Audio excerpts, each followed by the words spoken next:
Барлықтарыңызға сәлем, сіздермен бірге модерн толқын, қалдарыңыз қалай? Иә, 2 жылға вообще видео шықпай кетті.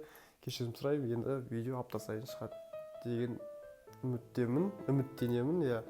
Енді осылай сөйлемегелі көп болды, қазір кішігірім қателер кетіп жатса алдын ала кешірім сұраймын. Тағы да кешірім сұраймын, иә. No, God, please, no, no!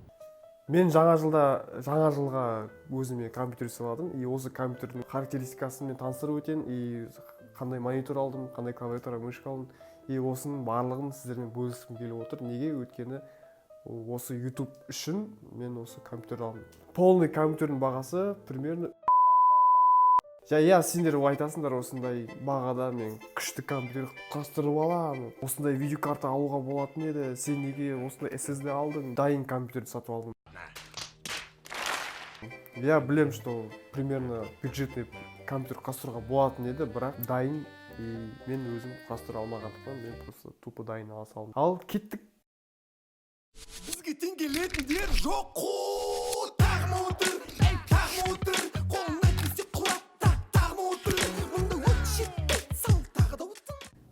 На самом деле сіздерге айтып берейін, бұл компьютердің қалай келгені. Барлығы ойлайды, что компьютер келді, коробкадан шығардым, қосынды и болды, барлық бақты. Жоқ, на самом деле ондай болған жоқ. Осы компьютер келу үшін мен орысша айтқан кезде я прошел 7 кругов ада. Компания Алматы қаласында орналасқан, мен Астана қаласында тұрамын. Жалпы почтамен келетін зат Алматыдан Астанаға 3 немесе 5 күн арасы. Компьютер 4 күнде келді. Қуанып қалдым, о, ерте келді ғой деп. Жоқ, на самом деле бекер қуанған екенмін. Компьютерді коробкадан шығардым, 20 минуттай күттім. Неге? Өткені далада қыс. Астананы білесіздер, өте суық, минус 40 градус, Аллаху акбар, вообще топ қаласың. Сөйтіп бірден жылытпай қоссам, тағы да бір нәрсе шығып қалар деп жылытып болған соң, компьютерді қосқан кезде мүлдем қосылмады. Тек қана материнский платадан анау қызыл жанып тұрған дұрыстар, сол ғана нәрсе қосылды и болды. Только мигать етіп тұр.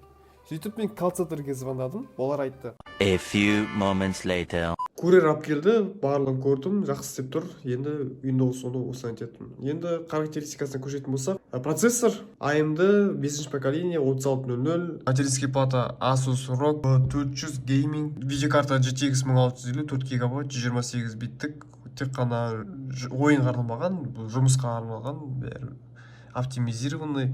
Бұл екеуі AMD процессор мен гигабайт видеокартасы өте жақсы оптимизирован. Мен только бұл компьютер жұмысқа ғана алдым, осылай монтаж жасап, кәдімгідей сіздерді қуанту үшін.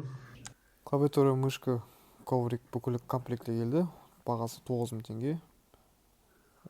Ешқандай механический емес, жай ойнауға немесе тек жазуға арналған.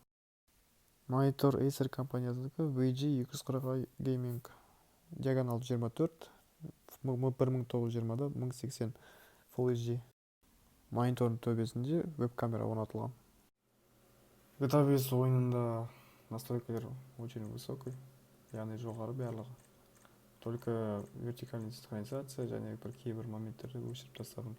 Ал ойынның өзіне келетін болсақ, 69 және 71-дің арасында.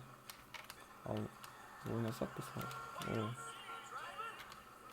64, 60 пен 67, 70-тің арасы. Захват экран арқылы жасауға болатын, бірақ FPS-ті жеп қояды. Сондықтан мен осыны түсіріп жатырмын. 65, 67. Counter-Strike Global Offensive ойына қарайтын болсақ, примерно 200 және 215 дейін барады. Ол настройканың барлығы максималды түрде